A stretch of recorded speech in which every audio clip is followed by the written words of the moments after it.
سلامونه او نیکی هیلې دا هم د ازادي راډیو نړیوال خبرونه چې زه رضوان مراد یې وړاندې کوم.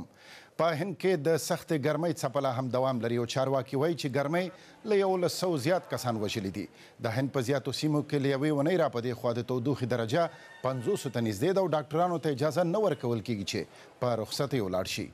ویل کېږي چې په هند کې د هوا اوسنۍ تودوالی په تیرو 40 کلونو کې بې ساری دی. ګرمې هوا زیات مرګ ژوله په اندرا پردیش ایالت کې رسولې ده.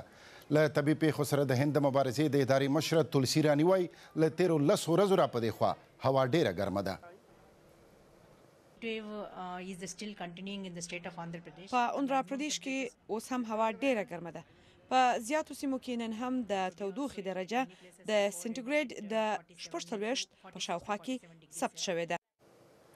راپورونه وایي چې د هند په اندرا پردیش ایالت کې زیاتې سیمې چې روغتونونه هم پکې شامل دي برېښنا نه لري. ګرمې هوا یوازې په اندرا پردیش کې 850 کسان وژلي دي.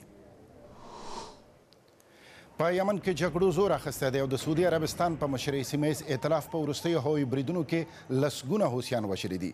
یمني چارواکي وایي ائتلاف جنګي الوتکو په پایتخت صنعا کې هغه سیمه په نښه کړې چیرته چې ګڼ شمېر حوثیان د وسلو د ترلاسه کولو لپاره راټول شوي وو.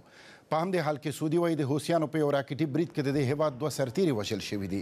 د روغتیا نړیوال سازمان وایي د یمن په جګړه کې تر اوسه پورې څه د پاسه 2000 کسان چې لسګونه ښځې او لسګونه ماشومان هم پکې شامل دي وژل شوي دي. او روسیې د اوکراین ختیځي پولې ته نږدې خپل زیات شمېر سرتیري او پوځي مهمات ځای پر ځای کړي دي.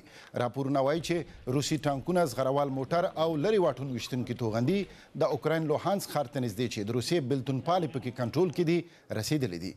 بل لور ته د اوکراین د ختیځ دونیتسک هوایي ډګر ته نږدې ځای پر ځای شوي وسلوال وایي چې د حکومتي ځواکونو د حملې په صورت کې به دوی له دې سیمې دفاع وکړي. دا په داسې حال کې ده چې د اوکراین ولسمشر ګواښ کړی دی چې حکومتي ځواکونه به د دونیتسک او نور هوایي ډګرونه په خپل کنټرول کې واخلي. دا د نړۍ څو مهم خبرونه. همدا خبرونه پر ازادي راډیو .com ویبپاڼه هم لیدلی شئ. د خدای په امان.